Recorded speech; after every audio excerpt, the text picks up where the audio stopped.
Oke. Ngapain sekarang nih? Mau menjawab pertanyaan-pertanyaan. Oh iya. Yang di Instagram itu ya? Nah, kemarin sebenarnya udah mau dibikin, cuman hilang. Udah hari gitu ya. Jadi gue bikinin jajak pertanyaan ulang, pertanyaan-pertanyaannya ya gue buka lagi, mau pada nanya apa, jadi baru sekarang kita baru bikin. Harusnya dari kemarin udah dibikin dan udah diupload harusnya. Cuma dia doang, Instagramnya gak dibuka-buka gitu. Lupa udah tua umurnya. Malumin aja. Ayo langsung mulai aja sekarang. Ntar dulu. Oh gimana? Kalau yang mau tahu pertanyaannya nih dari mana aja sih? Ini dari Instagram gua. Instagramnya namanya tuh linknya ada di deskripsi atau bisa follow di sini untuk Instagram gua. Instagram siapa? Punya gua dong. Punya lo juga? Oh iya bisa. Oh iya, Instagram keren nggak ada halak. Ada di deskripsi, ada di deskripsi. Enggak, di sini aja udah. Sini.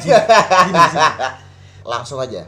Pertanyaan pertama. Dari siapa nih? Kalau nggak mau pembukaan dulu. Selamat pagi, selamat Oh iya, gua lupa intro. Sebelumnya semuanya, halo, selamat pagi, selamat siang, selamat sore, selamat malam buat semuanya yang nonton kali ini di channel Gus Kecil. Kecepatan nggak? Enggak lah ya. First question dari @piaokta_. Nah iya, siapa tuh? Anjir, mantan gua goblok. Buset. Mantan gua. Aduh. Mantan tuh nanyanya aneh-aneh aja coba. Gimana tuh nanya tuh, apaan tuh? Kapan nikah? Lah, kapan tuh jawab tuh? Lu sih ninggalin gua, harusnya gua maunya nikahin lu tadinya, cuman berhubung lu ninggalin gua jadi gua sampai sekarang jomblo gitu kan. Jadi nggak tahu nikahnya sama siapa. Kalau lu mau tanya kapan nikah, calonnya aja nggak ada. Lu sih pergi, tahu aku udah amat. Next. Oke, next question dari Hafid Rizky 256. Kenapa knalpot guguk dilepas? Jadi knalpot itu kan memang karakternya suaranya keras banget. Mobil itu kalau lagi langsam aja knalpotnya tuh udah ngorok bunyinya. Kita jalan 1500 sampai 2000 itu aja udah teriak, udah cukup teriak. Apalagi di atas 2000 sampai 3000 itu teriak banget. Itu mungkin yang disangkanya jadi jalannya ngebut kali ya. Padahal mah kecepatan 80 sih. Terus standar sih cuma 60, 80, 60, 80, cuman karena RPM rada tinggi mungkin 2000 sampai 3000, cuman nggak nyampe 3000 kok sebenarnya itu. Boro-boro nyampe red line. Nyampe 3000 aja enggak. Berhubung suara karakter knalpotnya memang sangat keras, jadi dinilai ya mungkin berisik kali ya. Jadi tak lepas, mungkin nanti bakalan ada gantinya. Tapi masih bingung. Coba saranin. Next. Oke, dari Lutfi NRNI apa? Nuraini tah. Suka duka apa aja yang dialami berkenek. Sukanya kalau dapat bayaran sukalah. Sukanya pas lagi di jalan ya suka, karena gue emang sebenarnya hobi sih di jalan, gue seneng di jalan. Dukanya apa? Ya ini sekarang ini kan selama lu sama gue dukanya apa gitu. Kalau punya duit nggak makan bareng, nggak punya. Jadi lapar bareng gitu. Rokok nggak ngerokok dia sih, gue doang. Paling gue suruh beli rokok pas macet tuh dukanya dia paling.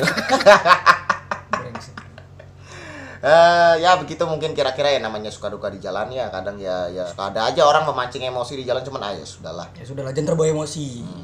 Kalem bro. Tetap kalem langsung. Next dari Syarial _Adinaldo. Aduh, jadi supir dah berapa lama? Jelasin tuh. Semenjak nggak sekolah. Gue terakhir sekolah tuh SMP. Ya pernah masuk STM cuma setahun doang di Tangerang. Cuman setelah setahun gue keluar berarti umur gue masih sekitar 15-an ya. Setelah itu gue mulai nyupir. Ada tuh di channel YouTube temen lu ya yang ngejelasin tentang lu ya? Siapa? Channel YouTube temen lu tuh. Oh iya tuh. Di channel Mat Kisik tuh ada pernah ceritain tentang hidup gue. Nanti linknya gue kasih lagi di deskripsi. Yang penting gak link bokep anjing. Jadi gue dari umur 15 udah nyetir. Ya sebenarnya nggak dari umur 15 nih, dari gue SMP, dari gue umur 14, umur 13-an gue udah bawa mobil aslinya. Cuman sering bawanya itu pas begitu udah nggak sekolah, jadi gue mulai jadi supir dari situ. Gue pertama jadi supir tuh jadi supirnya ya, supir rentalan mobil gitulah. Tapi berhubung umur gue 15, jadi ya gue cuman bantu-bantu nyuci, bantu-bantu bersih-bersih mobil gitulah. Tapi ya kadang bawa orang juga sih, charteran, belum punya SIM, orang dalam. Kalau yang punya bukan orang sendiri nggak mungkin gue boleh bawa. Berhubung yang punya orang sendiri, jadi gue diajak kerja di situ. Oke, next dari Riz.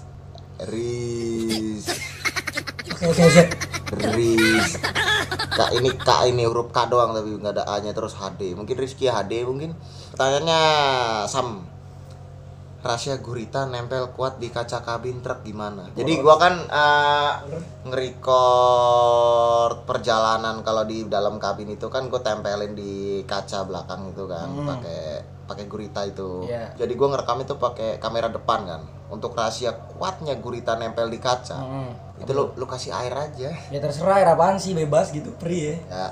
Asal jangan air. Ya udahlah pokoknya jangan yang air yang enggak pokoknya air aja, air putih. Ya mungkin air minum lu bisa atau ya air liur kan. Lu nemu kubangan di jalan juga nggak apa-apa. Yang penting kuncinya air sih, itu air diolesin di guritanya, langsung tempel di kacanya tuh langsung plok ya. Jangan lupa lu pukul. Jangan, rapnya rusak. Oh, gua enggak ini. Next. Oke, next question dari Ipan N-nya 4. Ipan 974, N-nya 4. Oke, cerita singkat awal mula pegang truk. Jadi awalnya itu kan nganter ban itu pertama gue pakai L300. Pakai L300 sih cuma muat ban itu paling 15, 16 ya nggak nyampe 20 lah. Karena ban itu kebutuhannya makin banyak, jadinya malah bolak-balik terus 15 karena baunya cuma 15 ban itu umurnya paling cuma 2 hari 3 hari. Jadi gue bolak-balik ke sana tuh bawa L300 tuh 2 hari, 3 hari, balik lagi nganter ban lagi. Jadi biar lebih efisien ya. Jadi biar lebih efisien dan biar lebih irit ongkos jalan. Jadi Pak Haji beli truk buat bawa ban itu. Terus jadi ke lu ya yang bawa ya. Iya, karena gue dari awal ya yang bawa ban itu kan gue dari L300 gitu. Jadi kalau bawa truk itu paling ban ya bawanya ya 40. 45 ya nggak nyampe atas bak sih, cuman pas bak doang, makanya nggak pakai terpal. Jadi gitu awal mula pegang truk itu di Haryanto begitu. Ya, pertanyaan yang kesekian kalinya ini dari A.Yudan _ Perakosa, awas jangan salah sebut, Perakosa. Untuk variasi truk yang membiayai sendiri atau bosnya. Oke. Jadi truk ini keluar dari karoseri itu kan udah ada stainlessnya segala macam kayak gitu ya. Cuman kepalanya masih warna kuning ori, kuningnya Canter ori. Itu kepalanya itu kan gua cutting stiker full. Kuning lagi, cuman kuningnya lebih cerah, kuning lemon. Warna dengan Toskanya dipadukan jadi satu dengan kuning kayak gitulah, variasinya kayak gitu. Itu yang gue coba cari referensi gambar-gambar gue sendiri, gue cutting sendiri, biaya duit sendiri. Sampai di wheel dop gue beli juga karena dari karoseri polos nggak ada wheel dopnya. Wheel dop itu gue beli sendiri. Kalau untuk totalnya itu ya dikit sih, baru 3 jutaan buat itu doang sih, stiker sama wheel dop baru segitu. Dan itu kan duitnya duit pribadi dari gue sendiri ya, dari gaji gue. Ya udah sih semuanya jadi begitu intinya. Untuk biaya variasi dari gue sendiri, yang konsep stiker itu gue sendiri, dan yang cari tukang-tukang variasinya gue sendiri. Jadi murni dari gue, selebihnya itu ya dari karoseri yang udah ada stainless segala macam. Oke, next. Sekarang dari alhafiz.09_BMC Team. Mas, kenapa enggak milih jadi supir bus Haryanto aja? Banyak yang nanya kayak gini ya. Ini gue ambil salah satunya ya. Karena gue awalnya masuk sini itu job desk-nya gue, kerjanya gue di sini disuruhnya jadi supir pribadi dari keluarganya Pak Haji. Ya. Jadi untuk bawa truk itu sebenarnya ya sampingan gue aja sih, bukan pekerjaan utama. Kerjaan utamanya mah apa? Ya bawa pribadi, bawa mobilnya Pak Haji, supir pribadi keluarganya. Siapa aja jadi yang gue bawa? Siapa aja pokoknya yang membutuhkan, siapa aja. Jadi kalau untuk yang ngiranya gue pekerjaan utamanya supir truk, enggak. Gue bawa truk cuman ya gue buat sampingan aja sih. Dari awal buat nganter ban dari Kudus ke Wuleri, dari awal yang disuruh gue emang. Berarti percaya Pak Haji bersama lu tuh?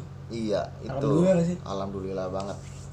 Udah bawa pribadi, bawa truknya juga. Ya sungguh nikmat yang harus disyukuri banget.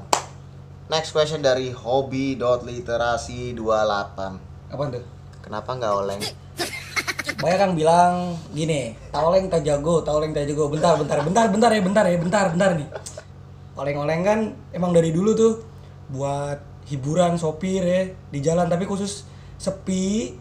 Kalau lagi sepi kan biar nggak ngantuk katanya gitu. Jadi tuh ya oleng tipis-tipis lah buat minta jalan juga. Biasanya mau mobil cabai gitu sih. Karena kejar waktu ya. Nyampe sana harus bongkar tepat waktu. dari bosnya juga harus tepat waktu. Jadi kan speed juga ya sebenarnya sih buat hiburan juga sih, tapi satu ya, kudu safety, kudu pakai helm kalau nyodrek, jangan sampai enggak. Nanti kalau ada apa-apa kan kasihan supir-supir juga. Nanti kalau ada apa-apa kan ya pokoknya kasihan lah, sayangi diri kamu sendiri gitu loh. Yoi, tetap berkarya, tapi Perhatikan keselamatan juga ya, gitu. dan hargai supir juga pas di jalan. Jangan kalian menghalangi jalannya kalau sekiranya supirnya lagi ngejar waktu. Ya tolonglah jangan sampai bikin supir marah gitu. Yup. Intinya saling hargain aja. Iya. Kamu senang saya, dan saya dibikin senang sama kamu gitu. Anak-anak CCTV nih. Jadi ya sama-sama kita senang, sama-sama kita hobi di jalan. Ya saling menghargai aja. Jangan bikin supir merasa terganggu. Iya. Ya di pinggir aja, cukup di pinggir, gak perlu ke tengah-tengah, apalagi sampai udah di tengah pelan lagi, kan kasihan yang di belakang juga kan. Kalau truk sendiri gimana? Kalau truk sendiri mah terserah kan, angkat 10 ban. kalau truk sendiri mah terserah biasa Gua gitu. aja knalpot begitu udah kena tegur, apalagi goleng gitu. Iya, aja deh iya. sekarang deh. Iya, kayak standar aja. Oke, sekarang dari Panji Hafiz, pakai F ya, bukan pakai P. Biasanya orang sudah pakai P, Hafiz gitu. Nggak bisa ngomong F ta? Iya, Fitnah. fitnah. Panji Hafiz underscore ya. Pertanyaan nih dari Panji Hafiz underscore. Jadi Panji ini teman gua di Cirebon. Ya dia pernah bantu gua juga pas gua lagi di bawah juga. Oke, kita jawab aja langsung pertanyaannya. Kenapa bisa pindah dari RM Haryanto yang di Cirebon ke garasi Haryanto? Wajib jawab nih katanya nih. Siap. Wajib. Ini gue jawab ya. Jawab. Dan buat kalian semua yang penasaran sejarah gue nyampe di garasi ini gimana. Jadi dulu awalnya gue itu tahun 2019 itu gue kerja di rumah makan Menara Kudus yang di Cirebon, yang servis makan bis-bis yang dari barat itu, yang di Cirebon. Gue kerja di situ, bagiannya prasmanan, yang ngelayanin penumpang, bersihin meja, dari sisa-sisa bekas makanan penumpang, piring-piring itu dibersihin mejanya gitulah. Terus karena di sana itu manajernya tahu gua bisa nyupir, manajernya itu kebetulan masih saudara kandung dari Pak Haji Arianto sendiri. Tahu gue bisa nyupir. Jadi waktu pas lebaran 2019 kemarin gue dipakai buat nyupirin beliau dari Cirebon ke Kudus. Pulang kampung lah, mudik lah. Dan gue itu sempat dipakai di situ sekitar ya 2 mingguan lah gue di Kudus waktu itu tahun 2019 pas lebaran. Semenjak dari situ gue sering dipakai jadinya. Kadang nganterin ke Tangerang, kadang nganterin jalan-jalan atau liburan gitu. Sering dipakai, dimulai dari situ gue. Begitu udah menginjak waktu ke 9 bulan gue di rumah makan situ, rumah makan Cirebon, gue mutusin untuk keluar. Kenapa keluar? Soalnya pertama, kalau untuk gajinya untuk dibagi ke orang rumah, karena gaji gue ini kan dibagi untuk ke rumah juga, dan dibagi untuk gue juga, untuk hidup gue juga. Kalau untuk dibagi-bagi itu kurang gaji gue kalau di rumah makan. Jadi gue mutusin untuk keluar, gue pulang, rumah gue di Sidoarjo, gue pulang. Gue pengen masuknya, tadinya gue pengen pindahnya ke bis Sugeng Rahayu.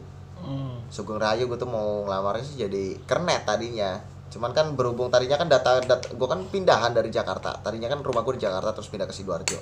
KTP gue, kartu keluarga gue, segala macam data-data gue baru gue pindahin ke Sidoarjo. Dan di Sidoarjo itu KTP gue masih belum jadi, masih nungguin KTP jadi, masih nungguin kartu keluarga jadi, belum jadi-jadi. Itu gue nganggur di rumah di Sidoarjo sekitar 2 mingguan lah, nungguin data itu masih belum jadi. Selang 2 minggu gue di rumah, gue ditelepon sama Pak Haji Bambang, yang manajernya rumah makan Cirebon. Gue ditelepon lagi, ditanya langsung, Gus, mau nggak ke Kudus jadi supirnya Pak Haji, ngomongnya gitu. Terus jawab apa tuh? Gue langsung jawab oke lah, karena gue udah nganggur 2 minggu, gila bete juga gue di rumah, duit gue juga udah mau habis lagi. Rezeki berarti? Rezeki, gue juga nggak nyangka bakalan ditelepon kayak gitu. Ya karena pikiran gue tadinya gue pengen ke Sugeng Rahayu, pengen jadi kernet di sana, di Sugeng Rahayu tadinya. Cuman udah ditelepon begitu ya, gue langsung mutusin oke, siap berangkat. Dan waktu itu gue nggak ada ongkos buat berangkat ke Kudus. Jadi gue diongkosin dari Pak Haji Bambang, gue dikasih ongkos buat kesini sama buat ongkos gue hidup di sini selama sebulan dikasih. Ditelepon itu kan siang. Gue langsung mandi, langsung beres-beres baju semuanya, langsung gue berangkat ke Kudus sore itu juga. Jadi gue keluar dari rumah makan Menara Kudus itu Oktober, dan gue masuk ke garasi Haryanto Kudus ini pas tanggal 1 November 2019 kemarin. Dan kalau dihitung sampai sekarang berarti udah Setahun ya. November, Desember, Januari, Februari, Maret, April, Mei, Juni, Juli, Agustus, September. Ya udah mau 10 bulan, 9 bulanan. Jadi mungkin ya gitu sejarahnya dari rumah makan Menara Kudus sampai ke garasi Kudusnya, ceritanya begitu Nji kira-kira. Dan buat lainnya semuanya yang belum tahu ceritanya. Ya lu bisa masuk ke rumah makan Cirebon tuh gimana tuh? Ya gua dulu itu gue udah tinggal di Sidoarjo, cuman gua tadi kan balik lagi ke Cirebon gua. Apa tuh? Gak usah diceritain lah intinya udah gak usah cerita, mau pahit cuy. Intinya tentang cinta lah pokoknya. Gue balik lagi ke Cirebon, memperjuangkan cinta yang akhirnya sia-sia sampai akhirnya gue nggak punya apa-apa, bener-bener di Cirebon nggak ada rumah sama sekali, udah luntang-lantung kesana kemari. Gue dulu kan Gojek juga, gue juga Grab gitu kan. Terus Gue jual dah tuh akun buat biaya hidup ya. buat biaya hidup sama buat biaya gue tinggal. Akhirnya gue udah jual, terus gue ngontrak di satu rumah di Cirebon, ya 500 sebulan, gue langsung bayar di muka. Di muka yang punya. Ya langsung bayar di depan anjir. Iya. Gue tinggal di situ sendirian. Kan gue di situ juga nggak kerja kan, karena emang lagi ngebucin banget, asli bucin Ya banget. karena emang akunnya udah pernah dijual buat biaya hidup ya. Gue nggak kerja, duit gue ya nggak ada pemasukan tapi pengeluaran banyak. Sampai akhirnya duit gue habis, gue nggak bisa makan, gue nggak bisa ngerokok, gue nggak bisa minum, karena gue juga nggak kerja. Gue bingung harus ngapain, gue harus cari kerja kemana, gue bingung waktu itu. Dan waktu itu gue sampai nggak makan 2 hari anjir. Di dalam rumah itu tuh gue nggak makan 2 hari, serius gue nggak makan nggak minum 2 hari. Sampai gue nggak makan, gue mau ngontek siapa, gue itu ya, gue juga kuota nggak ada, pulsa nggak ada, boro-boro gue mau beli kuota sama pulsa, gue aja mau beli minum aja nggak bisa, ya gue nggak ada duit. Terus akhirnya teman-teman gue ini Cirebon, nih teman gue ini Cirebon salah satunya, ada Panji tadi yang nanya tadi barusan, terus ada Ada banyak sih. ada banyak, Ada ya tamu. ini salah satunya si Kernet Gadalak. Dia masih di Cirebon waktu itu tinggalnya, sekarang kan di Subang. Dia tiba-tiba tuh datang ke rumah, datang ke tempat gua, ke kontrakan gua, datang bawain makanan. Gak bawain sampah. Bawain makanan banyak ya, banyak. Harusnya buat siang sama buat malam bisa jadi 2 kali, cuman waktu itu Pagi doang. langsung gua habisin begitu makanan datang, karena gua gila lu 2 hari nggak makan nggak minum jir, ngerokok aja enggak. Sumpah kayak gebel, gua asli rambut gua acak-acakan gara-gara cinta tae lah. Terus Gue bisa ngerokok langsung karena dia datang. beli rokok gue pakai duit dari mana tuh, lupa gue bobok celengan nih. Serius. Ya terus setelah itu gue minta referensi dari dia juga kan. Gue gimana nih, gue pengen cari kerja nih, gue udah nggak bisa makan asli, gue bener. Ya ada teman juga yang memang kerja di rumah makan Menara Kudus Cirebon, namanya Ade. Bagian kasir. Kalau ketemu kalian on board Haryanto ya. Pasti itu. Pasti ketemu kalian. Cari aja namanya Ade Hasira mah. Ade yang gendut gue orangnya. Gue ceritalah dengan Ade. Gue udah nggak bisa makan. Gue manggil kan Wak ya. Kalau Cirebon kan gitu sih ya. Iya. Gila Wak gitu. Wak, gue bilang, Wak, gue udah nggak bisa makan. Pokoknya gue udah parah lah. Udah nggak ada duit sama sekali. Gue nggak ada pemasukan.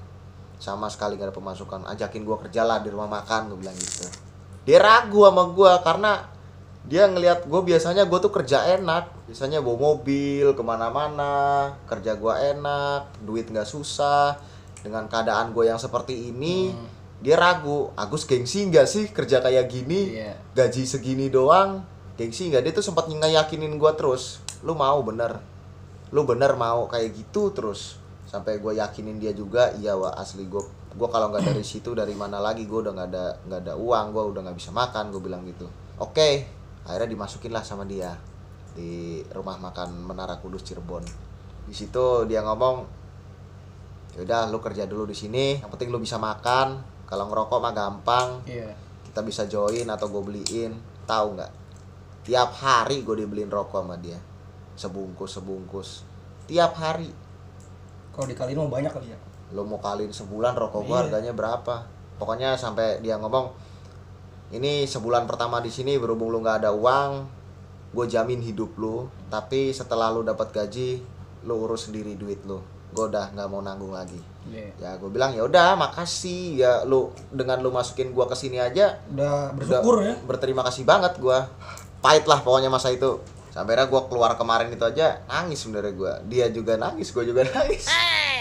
Karena ya tiap hari barengan terus sekamar juga kan. Jalan-jalan kemana pasti jalan-jalan bareng. Terus gue keluar, dia pikir kita nggak bakalan ketemu lagi, dia mikirnya mungkin gitu. Tapi alhamdulillah sampai sekarang masih kontekan, masih ya suka VC. Baru VC tadi sore. Tadi habis VC malah. Baru. Ngajakin ke Bali nanti Januari. Gitulah sejarah hidup gue singkat. Ya bisa nyampe di Kudus terus. Jadi gitu jawabannya untuk pertanyaan yang tadi. Oke lanjut, next question. Dari Wahyu _ Gobloy. Bang, kalau nganter ban gitu gajinya itu per hari atau per minggu atau per bulan? Kalau boleh tahu. Gua kasih tahu ya. Jadi nganter ban itu gua bukan gaji sih, dikasih uang jalan per nganter ban itu, per trip nganter ban itu. Gue selalu dikasih uang jalan. Dan kalau gaji gue beda sendiri, gaji gue sebulan di sini beda lagi. Khusus bulanan. Soalnya kan gue aslinya kan di sini kan supir pribadi, jadi gue gajinya gaji supir pribadi. Kalau bawa truk itu ya cuma uang jalan aja. Jadi gitu. Kalau gaji gue beda lagi di sini. Oke, next. Oke, sekarang dari Raden Masimam 9. Oke, apa? Tragedi yang bikin trauma nyampe sekarang katanya. Apa tuh? Kalau dalam nyupir trauma enggak. Tapi kalau naik motor Banyak ya? jangan lu tanya. Gue sekarang sampai sekarang gue udah mutusin nggak mau lagi bawa motor jauh-jauh sampai keluar kota. Motor gue aja terakhir gue jual. Karena gue udah ngomong dalam diri sendiri, gue udah nggak mau bawa motor sampai jauh-jauh luar kota lagi. Karena gue tiap bawa motor luar kota, Jawa Tengah, Jawa Timur, Jawa Barat gitu, pasti jatuh. Terakhir jatuh kapan tuh? Terakhir jatuh gue itu di Pemalang. Malah, oh gara-gara jalan itu ya? Jadi kondisinya itu lampu motor itu yang low beamnya mati, tinggal yang high beamnya doang, lampu jauh, lampu dekatnya mati. Dan itu lampu gue itu putih warnanya, lampu LED. Posisi itu di jalan hujan, jalanan basah, banyak lubang-lubang yang tergenang air. Gua nggak tahu kalau itu ada lubang di kanan jalan. Gue ceritanya lagi nyalip truk, gue nyalip, nggak taunya ada lubang gede banget di kanan. Nggak tahu itu lubang segede apa, toto gue kaget, gue langsung nginjek lubang itu terus jatuh, keputer pelanting, ding, sampai posisi akhir gue itu gue duduk begini, tapi di depan muka gue ini bumper truk yang di sebelah kiri gue tadi, bumper depan. Gila, gue masih, aduh ya Allah. Ini selamat ya? Kalau lu belum tobat. Masih dikasih selamat. Iya, soalnya belum tobat. Alhamdulillah. Jadi semenjak dari situ gue udah nggak mau bawa motor jauh-jauh lagi. Udah Karena ya? dari sebelum itu juga gue udah jatuh juga, pernah jatuh di Ngawi, pernah jatuh di perbatasan Cirebon. Palimanan, perbatasan Indramayu Cirebon, terus dijatuh di Tangerang. Jatuh lagi di Tangerang lagi, wah. Di Temanggung gue juga pernah jatuh pakai ninja sampai gigi gue ini hilang. Bukan hilang ya, apa? Patah. Pecah. Gara-gara jatuh itu bawa ninja itu. Udah sering jatuh naik motor, makanya gue udah malas bawa motor jauh-jauh lagi. Itu yang bikin trauma. Kalau bawa mobil sih malah nggak ada. Justru malah bawa motor yang trauma gue. Oke, next. Oke, pertanyaan selanjutnya dari Kia biasa saja. Ping piro sampean mulai nang omah Mas? Ben minggu ben bulan. Apa ben dino? Bendino. Iya. Ya raiso nek bendino aku mulai iku raiso. Salam toko Mojokerto ya. Oh, siap Mojokerto. Halo. Mojokerto, Kia biasa aja dan lainnya yang ada di Mojokerto, pokoknya semuanya. Kalau ditanya pulangnya itu kalau semenjak gue kerja di sini ya 6 bulan. 6 bulan, setengah tahun berarti ya? Iya, jadi waktu itu gue pas masuk di sini November, tapi gue Januari sempat pulang karena gue masih ada urusan yang harus diselesain. Sekalian liburan. Iya. Setelah dari Januari itu gue pulang lagi itu bulan Juli gue pulang. Mungkin nanti pulang lagi Januari lagi, tapi ya paling liburan sih, nggak pulang. Jadi gue ngambilnya tiap 6 bulan sekali. Sebenarnya bisa sih, gue cuman 2 bulan sekali pulang, libur panjang seminggu, 2 bulan sekali bisa. Cuman gue mau ngapain? Bolak-balik gitu. Bolak-balik ngabisin di ongkos. Gue lebih banyak waktu di garasi Kudus daripada di rumah. Gue paling di rumah juga paling cuman 3 hari, 4 hari doang. Sisanya gue ambil buat liburan, terus balik lagi ke sini. Oke, next. Oke, pertanyaan selanjutnya dari Elang Expedition. Yuk, apa tuh? Expedition. Expedition. Ya udah kan bacanya begitu. Oh itu kan Ya kan bacanya Inggris gitulah. Expedition, Nah, ya. jangan malu-maluin gua lah. Expedition. Apa tuh? Gus, counter yang kau pakai tipe apa?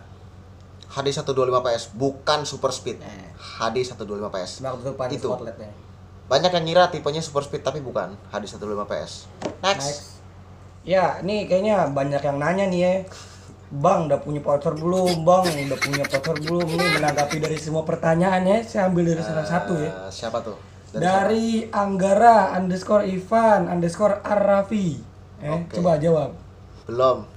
Belum punya. Gini, kalau gua deket sama cewek mungkin iya. Iya. Deket cuma deket aja gitu, tapi nggak sampai pacaran enggak. Karena ya mungkin antara gua yang masih belum bisa move on 100% atau ya karena emang belum cocok aja kali ya. Tapi kalau deket sama cewek sih ya deket cuma ya beberapa, itu juga nggak banyak. Kalau lu cek HP gua paling chat sama cewek cuma satu. Tapi yang suka ada kan? Ada satu. Ada. Satu. Ada ya. Kepo ya, kepo. Cuman udah milik orang lah. Jadi mungkin perasaan itu hanya gue pendam di hati sampai sekarang. Orang mana tuh, orang mana? Ya orang sinilah. Iya. Gua nggak mau jauh-jauh lagi, gua nggak mau LDRan lagi lah kayak dulu lah. Kapok gua. Yang deket aja bisa lepas apalagi LDR gitu loh. Makanya gue pengen gue pengen cari yang di sini aja, nggak mau yang jauh-jauh. Tapi ya udah sering chatting sih. Ya kadang suka ketemu. Kadang. Oke. Jadi gitu. Kalau ditanya udah punya pacar apa belum? Belum. Dari sekarang dari _Dika hanya 2 underscore lagi. Mas Truk Haryanto pernah dimuat selain ban gak? Misalnya buah, gabah, atau cabe atau yang lainnya gitu. Pernah bawa kebo ada vlognya. Terus pernah lagi muatan dari luar karena mintanya ke Pak Bos di sini. Jadi diizinin waktu itu bawa masker buat setor ke kantor Provinsi Jawa Tengah di Semarang. Bawa masker itu 150.000 masker, sekitar 75 karung. Sekarungnya ya sekitar Berapa tuh? 40 sampai 50 kiloan. Itu muatannya cuma pas bak, jadi nggak pakai terpal. Pas banget, emang nggak ada terpalnya. Kenapa nggak pasang terpal? Belum minta, ntar minta. Pokoknya ntar ada terpalnya pokoknya. Jadi muatan selain ban ya itu masker sama kebo. Cuman itu doang, 2 itu doang. Selainnya ban terus. Selain abis nganter ban ya udah nyampe garasi nganggur, dicuci, dilihat-lihat di sawah, aduh glowing. Info muat. Udah gitu aja sih. Oke. Pertanyaan terakhir kali ini. Dari siapa, Bro? Dari Neo Fauzi Casper _ Apa tuh? Ceritain Sam dalam bekerja apa titik terberat yang pernah dialami dan kenapa bisa bangkit lagi. Oh ini motivasi nih kayaknya. Sekalian ini pengalaman nih. Pengalaman hidup. Karena pengalaman yang paling indah itu pengalaman yang paling bagus, pengalaman yang paling baik adalah pengalaman hidup yang nggak pernah lu dapetin di sekolah dan dimanapun. Lu dapetinnya pengalaman hidup itu ya dari diri lu sendiri. Gitu. Jadi untuk menjawab pertanyaan yang tadi, Coba jawab. titik terberat dalam bekerja, terus bisa bangkit lagi. Titik Titik terberat itu di saat lu jauh dari rumah, lu nggak pegang uang sama sekali. Nah, tapi kan lu kan nggak mungkin lu cerita ke rumah. Iya kan. Lu di perantauan nggak bisa makan, lu nggak bisa. Itu titik terberat sih di situ. Pas gue lagi nggak pegang uang dan jauh dari rumah, gue nggak bisa ngeluh ke siapa-siapa, cuma bisa ngeluh ke teman terdekat gue doang. Cuman bangkitnya itu ya kembali lagi, gue kerja di rantauan jauh dari rumah itu sebenarnya emang berjuang buat keluarga. Mereka yang bikin gua untuk bangkit lagi. Jadi alasan gua untuk bangkit lagi dari titik terendah dalam pekerjaan itu ya keluarga gitu. Jadi kudu kuat mental ya. Jangan gampang tersinggung sama omongan orang ya. Yoi, karena setiap kota itu kan dan setiap manusia itu kan beda-beda sifat dan sikap. Biasanya kita tuh kan beda-beda gitu. Kadang gua ngomong begini apa yang gue sampein ke lu, kadang lu nya nggak bisa nerima. Padahal gua ngomong udah, ya menurut gue sih yang udah biasa gitu, gue ngomong udah enak gitu, tapi kan menurut lu kan beda gitu. Iya, karena manusia itu nggak bisa kita pukul rata semua sifat dan sikap itu nggak bisa kita pukul rata. Beda, sikap itu beda. Nggak bisa. Jadi di mana bumi dipijak di situ langit dijunjung itu benar. Di mana lo ngerantau lo harus bisa menyesuaikan diri lo dengan keadaan di kota itu, keadaan manusia-manusia dan orang-orang dan sifat-sifatnya di kota itu harus bisa nyimbangin mereka. Jangan lu seenaknya sendiri, lu pengen jadi prinsip lu sendiri. Nggak bisa, lu kadang memang harus menyesuaikan hidup dengan orang-orang di sekitar lu. Biar lu di perantauan juga. Kalau mau dihargain, lu ngehargain juga orang lain. biar Jangan lu mau dihargai sendiri. biar lu di perantauan juga hidupnya enak, tenang, tentrem. Gue selama di perantauan jauh dari rumah nyaman-nyaman aja sih, nggak pernah ada apa-apa karena ya gitu. Gue bisa bawa diri gue kemana gue berada dan gue bisa menghargai orang-orang di sekitar gue, bisa menghormati mereka semua dan mereka pun respect kembali ke guanya. Jadi apa yang kamu tanam itu apa yang kamu tuai. Jadi kita tanam kebaikan, kita akan menuai kebaikan lagi. Gitu. Ya, mungkin itu aja pertanyaan Q&A dari Instagram itu ya. Pertanyaan itu dari Instagram. Yang belum follow Instagram gue silakan follow Instagram gue di sini. Kernet nggak ada juga punya Instagram, ada nih di sini. Di mana tuh? Ya ini di sini tadi udah. Oh, udah. Mungkin mau dibikin part 2-nya, pertanyaan-pertanyaan Ntar yang bisa. lainnya. Ntar bisa. Bisa, nanti mungkin gue bakalan buka lagi kalau misalnya ada pertanyaan yang selain dari ini ya. Yang udah pernah dibahas tuh nggak bakal dibahas lagi. Ya, tapi gue bakalan buka lagi. Kalau mau dibikin part 2-nya gue mau buka lagi. Siapa tahu ada pertanyaan-pertanyaan lainnya yang masih kalian penasaran dari gue, yang masih belum bisa gue jawab. Yang masih belum ada di sini dan gue belum jawab. Mungkin silahkan follow IG gue. Nanti gue bikin jejak pertanyaan lagi di situ. Oke, cukup sampai di sini dulu video gue kali ini. Terima kasih udah menonton dari awal sampai habis. Sampai jumpa di video berikutnya. Thanks for watching. Bye.